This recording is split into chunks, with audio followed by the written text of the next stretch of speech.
की शुरुआत की अगर बात करें, शुरुआत के दौर में हाँ कुछ घंटे आप लोगों ने कार्यक्रम किया, कल्चर प्रोग्राम भी हुए, न्यू ईयर के कार्यक्रम भी किए, उसके बाद से लेके अब तक उसके धीरे धीरे करके करते करते आप लोगों का टाइम भी कम होता गया, उस हिसाब से प्रोग्राम भी कम होते गए। ये भी कारण नहीं रहा कि दूरदर्शन को शिफ्ट करना पड़ा? सरकार का बजट यहाँ पे लगा हुआ था, बहुत पैसा खराब हो रहा था और यहाँ पे जो कार्य की बात करें तो निखर कर नहीं आ रहा था। नहीं, आपके पास जानकारी बिल्कुल गलत है और अधूरी है। और शायद उसके बाद सभी नेता आपसे खुश थे, सभी मंत्री खुश थे, सभी को यहाँ से एक तरह से वो था उसके बावजूद इस तरह की दिक्कतें, ये समस्या क्यों आई? फिर क्या कारण रहे कि दूरदर्शन यहाँ से शिफ्ट किया गया? पहली बात, हम यहाँ नेताओं को खुश करने के लिए दूरदर्शन केंद्र नहीं बनाया गया था।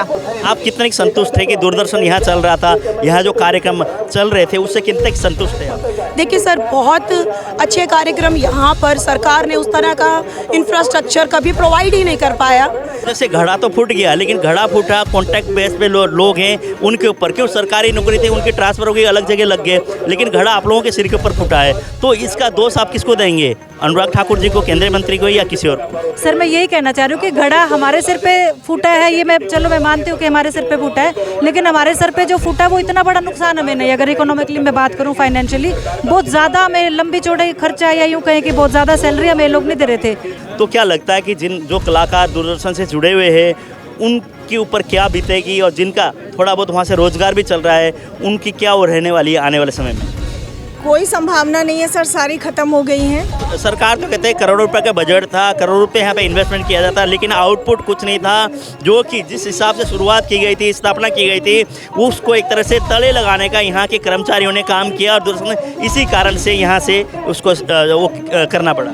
ये तो वो उनका एक तरफा बात है। अब मान लो अगर मैं किसी चीज़ को हटाऊंगी तो मैं उसमें कमियां निकाल के हटाऊंगी। तो लगता है कि गंगवा जी को आप अवगत कराएंगे, उसके बाद गंगवा जी आगे बात करेंगे, दूरदर्शन एक बार फिर से यहाँ पे वापस आ सकता है और जो लोगों के जो सपने हैं फिर साकार हो पाएंगे। देखो बड़े लेवल की बात है ये, तो मैं तो सिर्फ ये है कि गंगवा जी तक आपकी बात पहुँचाने कष्ट करूँगा। फिलहाल हम लोग हरियाणा के डिप्टी स्पीकर रणवीर सिंह गंगवा के निवास के बिल्कुल सामने, और यहाँ पे दूरदर्शन बचाओ जो अभियान चल रहा है उसी के तहत यहाँ पे धरना देने के लिए पहुँचे हैं। दूरदर्शन बचाने के लिए उनसे निवेदन करने के लिए यहाँ पहुँचे हैं। हम बात करेंगे दूरदर्शन के जो कर्मचारी हैं उनसे भी, जो लोग इस संस्था को बचाने के लिए जो काम कर रहे हैं, जो आंदोलन में जुटे हुए हैं, उनसे भी जानेंगे, बात करेंगे उनका किस तरह का एक तरह से वक्तव्य होगा, क्या वो सोच रखते हैं और क्या लगता है कि दूरदर्शन को यहाँ से शिफ्ट कर दिया गया था, दोबारा से क्या वापस आ सकता है या नहीं। अभी हमारे साथ है नीलम सुंडा मैडम है, समाज सेवी हैं और दूरदर्शन बचाने के अभियान में ये भी जुटी हुई हैं। इनसे बात करें। नीलम जी नमस्कार। नमस्कार सर। नीलम जी, दूरदर्शन केंद्र से लगभग कितने समय से आप जुड़ी हुई हैं? बचपन से ही जुड़े हुए हैं वैसे देखा जाए तो, क्योंकि दूरदर्शन ही ऐसा एक नेटवर्क था जिससे हम बचपन में ये सारी चीज़ें देखते थे। और अब तो दूरदर्शन से रूबरू तो काफ़ी टाइम पहले से हो गए थे, 10-12 साल से, जब इंटरव्यू वगैरह दिए और मतलब देखा इन सब को। तो कौन कौन से प्रोग्राम में आपने भाग लिया और कौन कौन से प्रोग्राम दूरदर्शन में चलते हैं? दूरदर्शन में एक तो ये लगा लो सबसे जो अहम है ना, वो किसानों का प्रोग्राम हो गया, जो किसान खेती बाड़ी के बारे में बताया जाता है। फिर हमारे रीति रिवाजों के बारे में, हमारे मतलब संस्कृति के बारे में बताया जाता है। और जो बहुत से ऐसे चेहरे हैं जिनको हमें नहीं पता होता कि वो किस फील्ड में काम कर रहे हैं, उनसे रूबरू करवाया जाता है। तो आपको नहीं लगता दूरदर्शन केंद्र बंद होने का कारण कुछ वहाँ पे एक तरह से कार्यक्रम नहीं होना, और जिस हिसाब से दूरदर्शन को यहाँ पे स्थापित किया गया था कि हरियाणवी कल्चर, हिसार के आसपास के इलाके के लोगों की समस्या, उस पर गौर फरमाने के लिए किया गया था, लेकिन कोई भी इस तरह का कार्यक्रम नहीं होता। चंद कुछ प्रोग्राम चलते थे घंटे सवा घंटे के लिए, उसके बाद दूरदर्शन बंद। ये क्या यही कारण तो नहीं रहा दूरदर्शन शिफ्ट होने का? दूरदर्शन शिफ्ट होने का मैं नहीं समझती कि ये कारण है। अगर ये कारण सरकार समझ रही है तो यहाँ के जो कार्यकर्ता हैं उनसे बात करके इनका फंड बढ़ा के, क्योंकि आप कोई भी कार्य करोगे तो उसमें फंड की आवश्यकता होती है। तो इनका तो जो देखा जाए, मैंने देखा था जो इनको फंड आता था वो तो तुच्छ आता था, कुछ भी नहीं आता था। अगर यहाँ पे फैसिलिटीज़ वगैरह ज़्यादा दी जाती तो ये लोग कोई बावड़े तो है नहीं, ये भी प्रोग्राम बढ़ाते। सरकार तो कहते हैं करोड़ों रुपए का बजट था, करोड़ों रुपए यहाँ पे इन्वेस्टमेंट किया जाता, लेकिन आउटपुट कुछ नहीं था। जो कि जिस हिसाब से शुरुआत की गई थी, स्थापना की गई थी, उसको एक तरह से तले लगाने का यहाँ के कर्मचारियों ने काम किया और दूरदर्शन इसी कारण से यहाँ से उसको वो करना पड़ा। ये तो वो उनका एक तरफा बात है। है। अब मान लो अगर मैं किसी चीज़ को हटाऊंगी तो मैं उसमें कमियां निकाल के हटाऊंगी, लेकिन जहाँ तक मैं देख रही हूँ ना, मैं इनके कार्यक्रम मैंने अटेंड भी किए, मैंने देखे भी हैं। अगर एक बार सरकार के लोग बैठ के बात कर लेते ना तो इसका ग्राफ भी बढ़ाया जा सकता था, लेकिन उन्होंने क्या किया कि हटा दो बस। अगर फंड आता ऊपर से, अगर लेटर आते कि और भी अच्छे अच्छे कार्यक्रम करो, तो ये बावड़े तो है नहीं जो ये कार्यक्रम ना करते। तो आपको लगता है इस तरह के आंदोलन करने से और ये उससे मुहिम चलाने से दूरदर्शन वापस आएगा? हम लोग अपनी कोशिश कर रहे हैं, क्योंकि इस आंदोलन में आम जन भी जुट गया। मैं दूरदर्शन से जुड़ी हुई नहीं हूँ क्योंकि मेरा अपना कार्य है, लेकिन मुझे दिल से दुख होता है कि अपने हिसार की धरोहर है ये दूरदर्शन, इसको यहाँ से जाना नहीं चाहिए। बैठ के सब लोगों को, इनके कार्यकर्ता को और सरकार के बंदों को बैठ के कुछ ना कुछ रास्ता निकालना चाहिए। अभी फिलहाल हमारे साथ है दूरदर्शन के न्यूज़ रीडर कामनी मलिक जी, इनसे बात करेंगे। मैडम, कार्यकाल आपने जब से ज्वाइन किया तब से लेके अब तक का कैसा रहा? देखिए, बहुत बढ़िया अनुभव था हमारा। मैं यहाँ बतौर न्यूज़ एंकर मैंने यहाँ ज्वाइन किया था 2002 में, जब ये दूरदर्शन केंद्र यहाँ से शुरू हुआ था। उसके बाद अभी पिछली 29 दिसंबर को सरकार के आदेश आते हैं कि इस दूरदर्शन केंद्र को 15 जनवरी से बंद कर दिया जाए, इसका प्रसारण हिसार से बंद कर दिया जाए और चंडीगढ़ इसे शिफ्ट कर दिया जाए। 15 दिन के अंदर आपने कहीं सुना इतने बड़े सरकारी उपक्रम को बंद कर दिया जाता है? ये तो एक ये फैसला हुआ कि रातों रात फरमान जारी हुए कि जी कल से ये यहाँ से बंद। अपने अनुभव की बात आपने की, मेरे अनुभव की बात अगर वो करूँ तो बहुत अच्छा था। हम यहाँ से हर प्रकार के प्रोग्राम हम देते थे। किसानों को के प्रोग्राम थे, उनके लिए एक प्लेटफॉर्म था, विद्यार्थियों के लिए प्लेटफॉर्म था, और आपके जो युवा थे उनके लिए प्लेटफॉर्म था, कलाकारों के लिए तो था ही। बहुत से यहाँ पे वैज्ञानिक आते थे, डॉक्टर्स आते थे, महिलाएं आती थी, सबको एक मंच मिला हुआ था। हमारे जीजेयू के जो ये मास कॉम के विद्यार्थी हैं वो यहाँ पे ट्रेनिंग के लिए आते थे।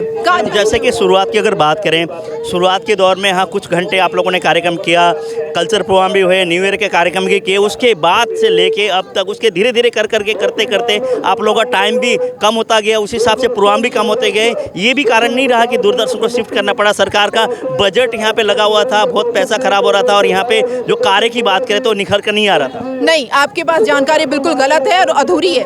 ऐसा बिल्कुल नहीं था। शुरुआत में यहाँ से प्रसारण होता था 2 घंटे का, जिसे बढ़ाकर 4 घंटे का कर दिया गया था, और 2020 में यहाँ पे ऑर्डर आ गए थे कि इसे 24 घंटे का कर दिया जाए।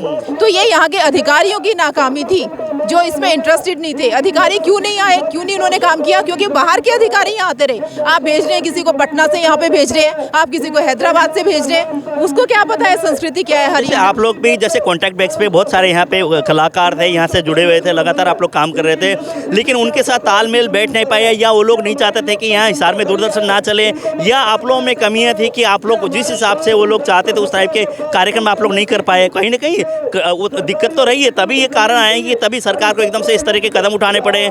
जैसे मंत्री यहाँ पहुँचते, केंद्रीय मंत्री, वहाँ आपके कोई भी उनको लेके कोई कवरेज नहीं होती, उनको वो भी ठेस थी एक तरह से। बिल्कुल, और बिल्कुल सरासर गलत है आपकी जानकारी। यहाँ पे हमारे केंद्रीय मंत्री आए, मैंने खुद उनका इंटरव्यू लिया, मैंने उनका इंटरव्यू किया, तो एक बात आपकी यहाँ गलत साबित हो जाती है। हमारे जो सूचना प्रसारण मंत्री अनुराग सिंह ठाकुर जी पूरे देश में सभी केंद्रास पे गए, उन्होंने केवल और केवल 2 केंद्रास पे अपने इंटरव्यू दिए हैं। एक था उनका अपना गृहनगर शिमला वो केंद्र, और दूसरा था हमारा हिसार दूरदर्शन। तो बताइए हमारे जो फीडबैक क्या था? वो कह रहे थे बहुत बढ़िया काम करे, दूरदर्शन चलता रहे। हमारे सामने तो वो यही कह के गए हैं, बहुत बढ़िया चल रहा है आपका केंद्र। इतना छोटा स्टाफ होते हुए, इतने सीमित संसाधन होते हुए भी हमने उनका, और न केवल उनका इंटरव्यू, यहाँ पे आप पता करिए डेली बेसिस पे इंटरव्यू हो रहे थे सभी के, और सब प्रोग्राम जा रहे थे, जबकि यहाँ पे केवल एक प्रोड्यूसर थे। उसके बावजूद भी यहाँ से लगातार न्यूज़ जाती थी लाइव। तो ये आपके पास जानकारी अधूरी है, और शायद उसके बाद सभी नेता आपसे खुश थे, सभी मंत्री खुश थे, सभी को यहाँ से एक तरह से वो था, तो उसके बावजूद इस तरह की दिक्कतें, ये समस्या क्यों आई? फिर क्या कारण रहे कि दूरदर्शन यहाँ से शिफ्ट किया गया? पहली बात, हम यहाँ नेताओं को खुश करने के लिए दूरदर्शन केंद्र नहीं बनाया गया था।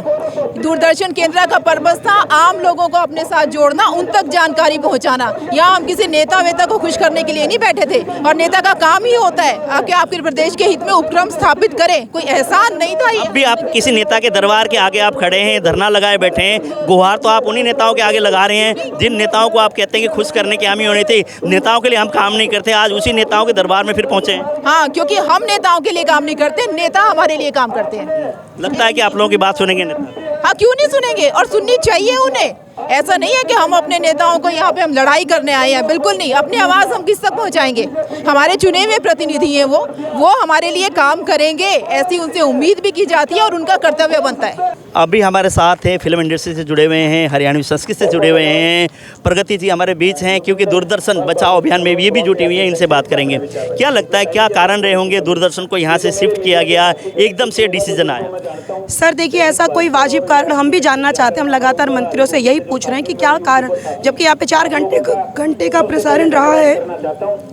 चंडीगढ़ शिफ्ट करने का तो कोई सवाल नहीं उठता है। देखिए अब क्या कारण है, ये तो सरकार को आके बताना चाहिए जनता को। यही पारदर्शिता की हम इस धरने के थ्रू मांग कर रहे हैं और मुझे लगता है कि कोई वाजिब कारण नहीं होना चाहिए। तो आपको लगता है कि जिस तरह धरने दे रहे हैं, जिस हिसाब से आप लोग आंदोलन कर रहे हैं, उस हिसाब से जो डिसीजन लिया गया सरकार वापस लेगी? सर लेना ही होगा। और बात यह है कि कोई भी इस तरह का धरना प्रदर्शन, देखिए हम यहाँ पे जीत या हार के लिए नहीं आए हैं, हम अपनी आवाज़ उठाने आए। गलत के खिलाफ आवाज़ ना उठाना ये सबसे ख़राब है, ये नहीं होना चाहिए। अगर कुछ गलत होता हुआ नज़र आ रहा है उसमें अपनी आवाज़ मिलानी चाहिए। जीत हार तो सर वक्त बताएगा। आप कितने संतुष्ट थे कि दूरदर्शन यहाँ चल रहा था, यहाँ जो कार्यक्रम चल रहे थे उससे कितने संतुष्ट थे आप? देखिए सर, बहुत अच्छे कार्यक्रम यहाँ पर सरकार ने उस तरह का इंफ्रास्ट्रक्चर कभी प्रोवाइड ही नहीं कर पाया। शुरुआत में कुछ अच्छे प्रोग्राम हुए भी, लेकिन एक मॉनिटरिंग होता है ना, उसकी हमेशा कमी रही है।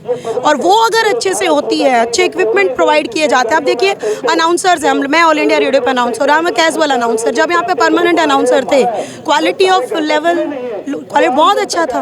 अब आप कैजुअल कर देंगे, महीने में 1 दिन ड्यूटी आएगी, बंदा 10 चीज़ों से निकलता हुआ एक जगह पहुँचता है, फिर अपने आप को फोकस करके एक प्रोग्राम देता, बजाय कि वो रेगुलर एक मंथन में रहता है, तो उससे क्वालिटी बनती है। तो परमानेंट करना चाहिए, ऐसे कैजुअल्स बना दिया, उसी की वजह से क्वालिटी जो है वो कम होती है।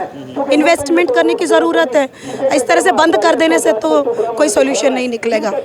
अभी हमारे साथ है मंजू सिंधु जी, जो कि दूरदर्शन से काफ़ी समय से जुड़ी हुई हैं, एंकर थी, वहाँ पे अलग अलग कार्यक्रम प्रस्तुत वहाँ पे देती थी। हम बात करेंगे दूरदर्शन के शिफ्ट होने से कितनी तकलीफ है और क्या दूरदर्शन यहाँ से शिफ्ट होने के कारण मुख्य क्या है। मंजू जी कैसे हैं? बिल्कुल ठीक हो सर।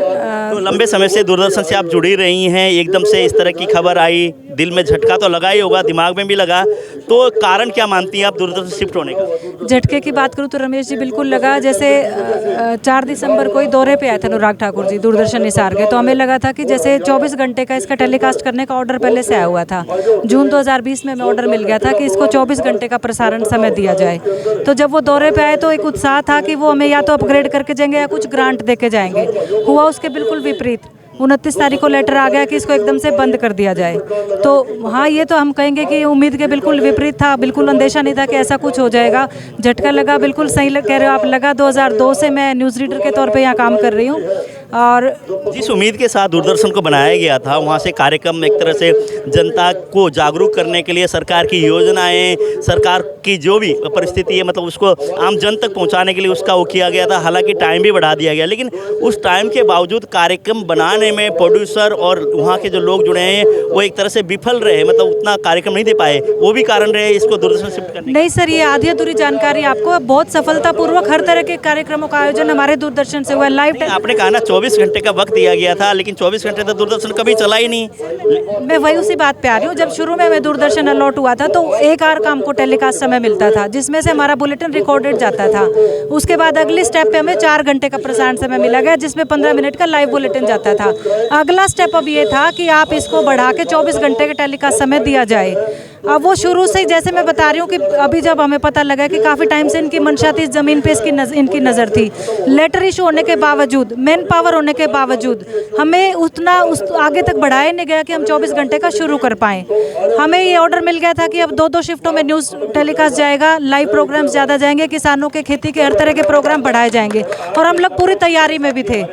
अब जैसे घड़ा तो फूट गया, लेकिन घड़ा फूटा, कॉन्ट्रैक्ट बेस पे लोग हैं उनके ऊपर, क्यों सरकारी नौकरी थी उनकी ट्रांसफ़र हो गई, अलग जगह लग गए, लेकिन घड़ा आप लोगों के सिर के ऊपर फूटा है। तो इसका दोष आप किसको देंगे? अनुराग ठाकुर जी को, केंद्रीय मंत्री को, या किसी और को? सर मैं यही कहना चाह रही हूँ कि घड़ा हमारे सिर पे फूटा है, ये मैं मानती हूँ कि हमारे सिर पे फूटा है, लेकिन हमारे सर पे जो फूटा वो इतना बड़ा नुकसान हमें नहीं, अगर इकोनॉमिकली मैं बात करूँ, फाइनेंशियली बहुत ज़्यादा हमें लंबी चौड़ाई खर्चा, या यूँ कहें कि बहुत ज़्यादा सैलरी हमें लोग नहीं दे रहे थे। हम कॉन्ट्रैक्ट बेस पे से मुश्किल से महीने के 7 से 8 हज़ार रुपये में मिल रहे थे। हमें एक प्लेटफॉर्म मिला हुआ था, हम यहाँ क्यों बैठे, हमें दुख इस चीज़ का कि प्लेटफॉर्म छिन गया जो हमारा अपना था, जिस पे हमारा हक था। अब हम लोगों के पास जा रहे हैं, उनसे अपील कर रहे हैं कि इसे बचाया जाए, तो वो इस तरह बिहेव करे जैसे हम खैरात मांगने आए हैं। ये खैरात नहीं है, हमारी सौगात थी, हमारा हक था जो गवर्नमेंट ने अपने प्रयासों से हमें दिया था। आज हमें दुख इस बात का नहीं कि हमारी नौकरी छिन गई है। आपको नहीं लगता कि जो कि वहाँ से सेंटर से जो लोग आए थे, कर्मचारी आए थे, प्रोड्यूसर थे, डायरेक्टर थे, वो भी नहीं चाहते थे कि हिसार में दूरदर्शन चले? कुछ अंदरी जो बातें कुछ इस तरह की भी निकल के आ रही थी, आपको कुछ है इससे आप उससे? सर उनकी अगर बात की जाए तो जैसे आप कह रहे हो, ये बात भी मैं कह सकती हूँ कि जैसे जो डायरेक्टर आए थे वो हरियाणा की ज़मीन से जुड़े हुए नहीं थे, वो बाहर के थे, तो ऑब्वियसली उनको ये लगता था कि हमारी पोस्टिंग उधर ही कहीं हो जाए तो ठीक है।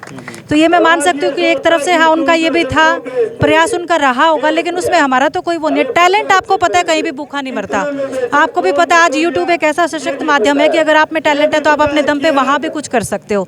लेकिन मुद्दा हमारा जो है वो ये है कि ये मंच हमारे यहाँ से नहीं छीनना चाहिए, ये हमारा हक है, ये किसी भी कीमत पर यहाँ से नहीं जाना चाहिए। और सबसे बड़ी वजह, ठीक है ये मैं मानूँ कि गौण कारण हो सकते हैं ये भी कि हाँ यहाँ पे जो अधिकारी थे उन्होंने कुछ किया हो, लेकिन जो मेन जो इसकी जड़ मैं बता रही हूँ वो जड़ ये है कि चंडीगढ़ का जो सेंटर है, रीजनल सेंटर, चलो वो कह रहे हैं कि हम चंडीगढ़ शिफ्ट कर देते हैं। चंडीगढ़ जो दूरदर्शन केंद्र है वहाँ आज भी वो हमसे पहले से वहाँ पे चल रहा है, 25 साल के लगभग हो गए चंडीगढ़ चलते हुए, वो आज भी 1 घंटे से ज़्यादा प्रसारण समय नहीं बढ़ा पाया है। जैसे इसको लेके आप डिप्टी स्पीकर के सामने, घर के सामने तो आप बैठे हैं, डिप्टी सीएम से मिल लिए, बहुत सारे लोगों से मिल लिए, किसी की तरफ से आप लोगों को कोई आश्वासन सच्चा मिला है कि हाँ हम आपकी बात सुनेंगे और दूरदर्शन को दोबारा से यहाँ स्टार्ट किया जाए? सर आश्वासन के नाम पे इतना मिला कि आपकी बात को हम आगे रखेंगे, बचाएंगे नहीं बचाएंगे।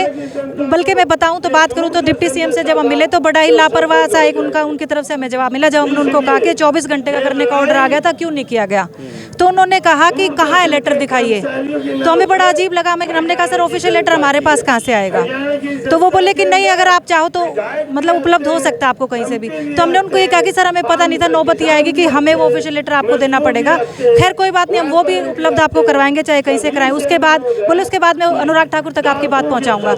आश्वासन के नाम पर सभी ने आज तक हमने में ये भी आया है कि हिसार से जो फीडबैक गया है केंद्रीय मंत्री को, अनुराग ठाकुर जी को, कि नेगेटिव गया है, दूरदर्शन का यहाँ पे कोई ऐसी कार्यशैली नहीं है, कोई प्रोग्राम नहीं है, कोई इस तरह के कार्य नहीं किया कि जनता के हित की बात हुई है, कुछ इस तरह के फीडबैक भी उनके पास गए हैं। ये भी कारण रहे, आप मानते हैं कि जब अभी फिलहाल अगर ये होता तो पॉजिटिव होते तो सत्ता पक्ष के लोग भी और लोग भी आप लोगों के साथ में कंधे से कंधा मिलाकर दूरदर्शन को रुकवाने में के लिए आपके साथ धरने पे बैठे होते? सर मैं यही कह रही हूँ, ये सब झूठी अफवाहें कि दूरदर्शन ने कोई काम नहीं किया। आप पिछले डाटा उठा के देखेंगे, दूरदर्शन ने हर फील्ड में काम किया है, चाहे वो कृषि हो, पशुपालक हो, सरकारी अपनी जो सुविधाएं, जो मूलभूत सुविधाएं जनता के लिए उपलब्ध होती है, चाहे लाइव टेलीकास्ट हो, चाहे रिकॉर्डेड प्रोग्राम्स हो, हमारे यहाँ से हर तरह के प्रोग्राम बनाए गए, बड़े सफलतापूर्वक बनाए गए हैं। बाकी बात रही जो आप कह रहे हो कि डाटा ऊपर गया है, तो वो एक भूमिका बनानी पड़ती है। आपको भी पता है सरकार ऐसे पहले भूमिका बनाती है, उसके बाद एकदम से तुगलकी फरमान देती है। जैसे अभी आप धरने पे आप लोग बैठे हैं, कब तक धरने पे बैठे रहेंगे, कब तक इंतजार करेंगे कि हाँ दूरदर्शन हमारा चंडीगढ़ से फिर से वापस आएगा? सर 3 तारीख को हमारी प्लानिंग है कि हम एक बड़ी रैली करेंगे, एक बड़ा हमने आयोजन किया है। हमारे कौन लोग आएंगे उनमें? जी सभी दलों के नेता, सभी कर्मचारी नेता, जितने भी मजदूर यूनियन के नेता है, आईएमओ के, बार एसोसिएशन के, और जो आप पार्टी से, कांग्रेस पार्टी से, जो भी, देखो हमारा पॉलिटिक्स से कोई लेना देना नहीं, लेकिन समर्थन के लिए सभी हमारे पास आ रहे हैं। और हमें उम्मीद है कि 3 तारीख को हम एक बड़ा आयोजन करेंगे। उसके बाद भी अगर हमारी आवाज़ नहीं सुनी गई तो हम दिल्ली जंतर मंतर पर जाके बैठेंगे, लेके रहेंगे सर, अब नहीं हटेंगे पीछे। ऋतु, जैसे कि शुरुआत में अगर बात करें, बहुत सारे सपने थे, हिसार के आसपास के क्षेत्र के कलाकारों के लिए एक प्लेटफॉर्म था कि दूरदर्शन, आकाशवाणी की अगर बात करें, इस समय दूरदर्शन यहाँ से शिफ्ट हो गया, तो क्या लगता है कि जो कलाकार दूरदर्शन से जुड़े हुए हैं उनके ऊपर क्या बीतेगी, और जिनका थोड़ा बहुत वहाँ से रोजगार भी चल रहा है, उनकी क्या वो रहने वाली है आने वाले समय में? कोई संभावना नहीं है सर, सारी ख़त्म हो गई हैं, क्योंकि पूरे हरियाणा से ही यहाँ पे कलाकार आते थे और सैकड़ों प्रोग्राम बने हैं, सैकड़ों कलाकारों की बुकिंग हुई है। तो अब चंडीगढ़ जाना तो उनके लिए पॉसिबल नहीं है, और बहुत सारे कलाकारों का रोज़गार भी चला गया है। दूसरी बात कि जो वैज्ञानिक यहाँ आते थे, जो खेती किसानी की जानकारी देते थे, इसके अलावा जो स्टूडेंट्स थे मास कॉम के, वो यहाँ से ट्रेनिंग लेते थे, उनका भी एक तरह से भविष्य खत्म ही है, क्योंकि उनको चंडीगढ़ जाना पड़ेगा।